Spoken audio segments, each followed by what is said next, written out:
하나됨을 힘쓰는 교회, 하나됨을 힘쓰는 교회라는 말씀의 제목으로 함께 은혜를 나누도록 하겠습니다.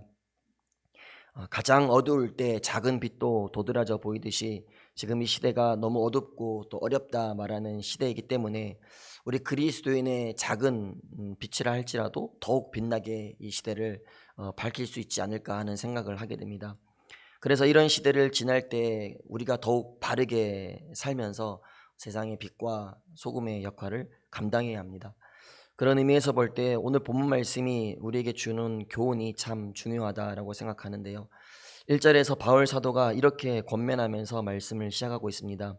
그러므로 주 안에서 갇힌 내가 너희를 권하노니 너희가 부르심을 받은 일에 합당하게 행하여.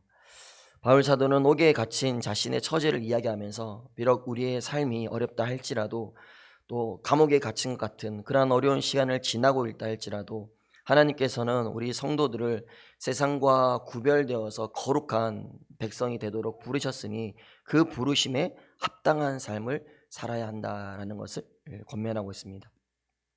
바라기는 에베소 교회를 향한 이 바울 사도의 권면처럼 그리스도 안에서 놀라운 그 사랑으로 부르심, 택함을 받은 성도이기 때문에 우리 모두는 그 부르심에 합당한 삶을 살아내야 할 줄 믿습니다. 지난 3장까지의 말씀을 에베소서의 전반부로 본다면 이제 오늘 4장부터 마지막 6장까지를 후반부로 볼 수 있는데요. 전반부에서는 유대인과 이방인을 포함한 교회 공동체 전체의 역사성에 대한 교리적인 또 신학적인 어떤 그러한 차원에서의 기초 다지기를 했다면 오늘 본문 4장을 시작으로 이제 후반부에서는 좀 더 이 교회 전체와 성도 각자의 바른 모습에 대한 실제적이고도 좀 실천적인 그런 차원에서의 삶을 다루고 있습니다. 그러면서 서두에 말씀드렸듯이 구원받은 성도, 즉 그리스도 안에서 부르심을 받은 성도들이 어떻게 살아가야 하는 것, 또 구원받은 합당한 그런 삶인지 또 바른 삶인지 그러한 것들에 대해서 조금 더 실제적으로 교훈을 하고 있습니다. 그 가운데서도 오늘 우리가 함께 읽은 이 본문의 말씀 그리고 이 말씀을 포함한 16절까지가 첫 번째 단락으로 볼 수 있는데요. 먼저는 그리스도의 몸된 교회의 연합 그리고 하나됨에 대해서 우리에게 교훈해 주고 있습니다. 1차적으로 교회는 반드시 연합하고 하나 되는 데에 힘써야 한다라는 것입니다.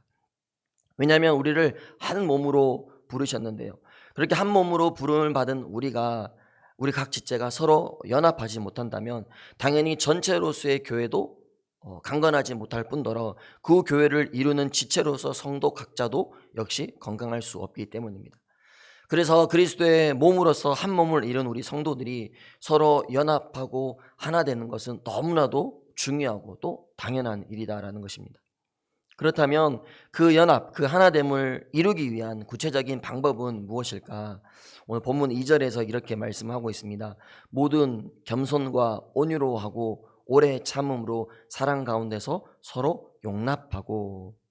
하나됨을 위한 첫 번째 덕목으로 우리에게 겸손과 온유에 대해서 말씀을 하고 있습니다. 초기 교회의 대표적인 교비였던 어거스틴이 성도의 덕목에 관해서 이렇게 말씀합니다. 첫째도 겸손, 둘째도 겸손, 셋째도 겸손. 이렇게 겸손에 대해서 강하게 말했을 정도로 그리스도의 몸된 교회로서 한 몸을 이룬 성도에게 이 겸손이라는 것은 너무나도 중요한 하나의 덕목이다라는 것입니다. 왜냐하면 결국에는 우리의 하나됨을 방해하는 요소가 나는 너보다 우월하다. 즉 이러한 스스로 높아지려고 하는 욕망, 즉 교만에서부터 시작하는 것인데 그 교만을 억제하고 이겨내는 데 가장 큰 힘이 바로 이 겸손에서부터 시작되기 때문입니다. 예수님께서 세우셨던 초기 교회, 초대교회 그 공동체를 보면 여러분 그 구성원들, 소위 예수님의 제자들이라 말했던 자들로 이루어진 너무나도 그야말로 이 세상에 존재하는 공동체 가운데 그 어떤 공동체보다도 가장 위대하고 또 아름답다고 말할 수 있는 그런 공동체였지 않습니까? 그런데 그렇게 아름답고 위대하다 말할 수 있는 그 공동체가요, 예수님의 공생의 마지막 시기에 보여주었던 그 모습, 예컨대 예수님께서 십자가에서 죽으심으로 모든 구속 사역을 완성하기 위해서 예루살렘으로 올라가시는 그 결정적인 시기에 그들이 보여주었던 모습을 보면은요, 정말 이 세상에서 가장 아름다운 위대한 공동체라고 말할 수 있을까? 정말 말하기가 너무나도 부끄러울 만큼 형편없는 모습이었지 않습니까? 그렇게 제자들에게서 분열과 다툼이 일어났던 원인이 무엇이었습니까? 하나 되기는커녕 서로 높은 자리를 차지하려고 하는 그 욕망, 그 교만에서부터 그러한 다툼이 시작되었다라는 것입니다. 그렇습니다. 이 하나됨을 방해하는 다툼과 분열은 항상 그 교만에서부터 시작된다라는 것입니다. 내가 제일 되려고 하는 그 마음에서부터 시작되기 때문에 우리가 그 마음을 제거하지 않고서는 그 교만을, 그 다툼, 분열을 피할 길이 없다라는 것입니다. 바울 사도는 그것을 너무나도 잘 알았기 때문에 그리스도의 부르심에 합당한 삶 가운데서도 먼저 하나 되는 삶을 살기 위해서는 그 교만을 제거할 수 있는 이 겸손이 필요하다라는 것을 우리에게 말씀을 하고 있습니다. 그리고 무엇보다 겸손의 왕이신 예수님께서 우리에게 또 그 겸손의 삶을 말씀하셨고 또 본을 보여주셨습니다. 마태복음 11장 29절 말씀에 보니까요, 나는 마음이 온유하고 겸손하니 나의 멍에를 메고 내게 배우라. 여러분, 그분은 하나님과 동등되심에도 불구하고 자신을 낮추어서 인간이 되셨고요, 또 죄인을 구원하기 위해서 대신 십자가에 못 박혀 죽음으로써 겸손의 극치를 우리에게 보여주셨습니다. 그러므로 그 은혜로 말미암아 구원받은 성도가 된 우리는 날마다 자기의 옛 본성과 또 교만의 그 욕망을 부인하면서 하나님 앞에서 자신을 낮추는 그러한 겸손의 삶을 살기 위하여서 날마다 몸부림쳐야 한다라는 것입니다. 바라기는 우리가 그렇게 겸손의 삶을 살아가기 위해서 노력할 때 우리가 더욱 하나 되는 은혜를 경험하게 될 줄 믿습니다. 그리고 그 겸손의 삶을 살기 위해서 필요한 것이 바로 온유입니다. 이 교만의 욕망을 억제할 수 있는 온유함.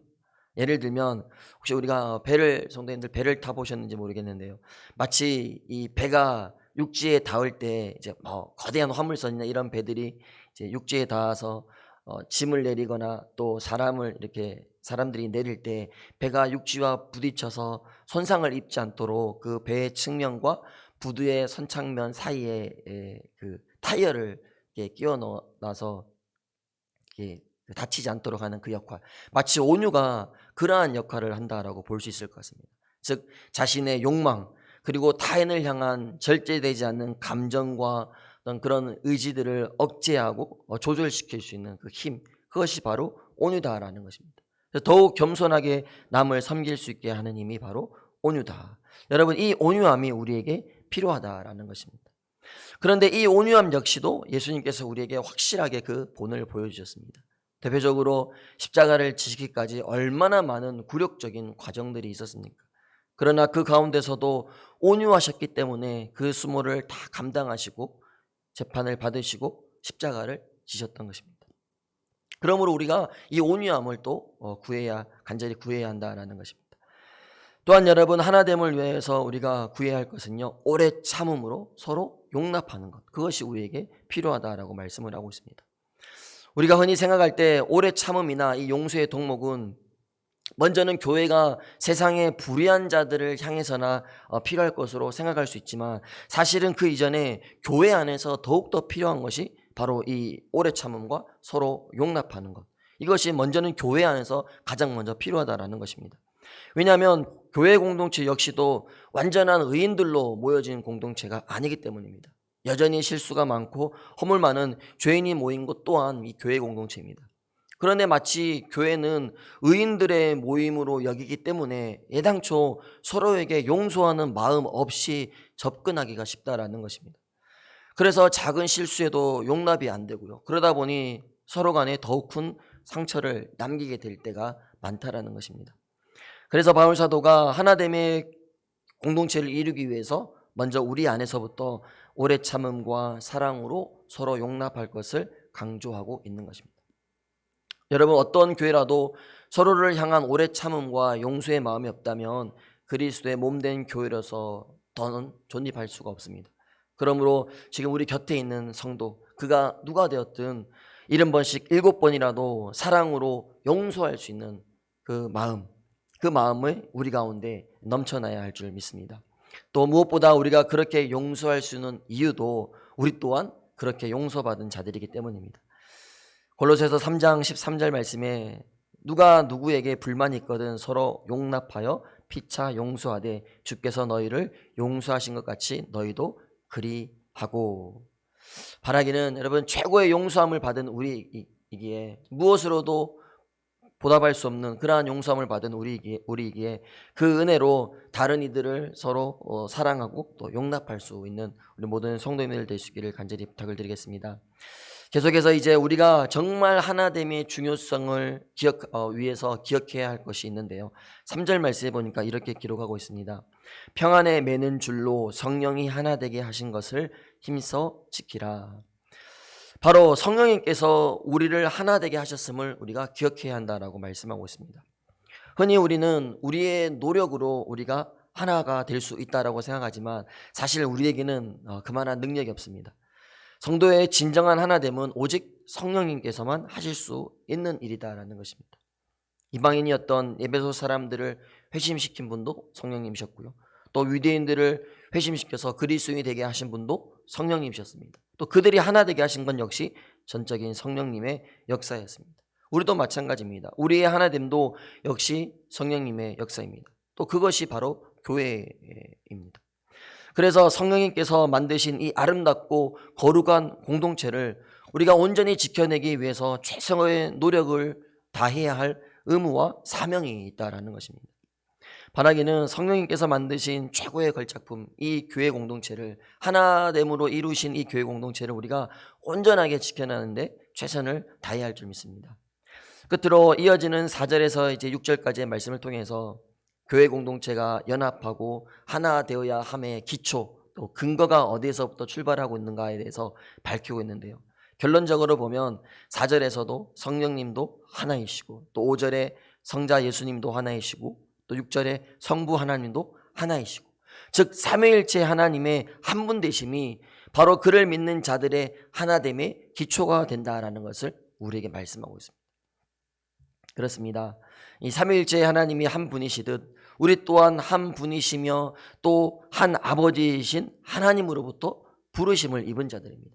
그러므로 서로 다른 장소와 다른 환경 또 다른 문화 속에 살아가더라도 성도는 한 분이신 그리스도에 속해 있기 때문에 우리는 한 몸이라는 그 지체의식을 가지고 그 하나됨을 지키기 위해서 우리가 정말 힘써야 한다라는 것입니다.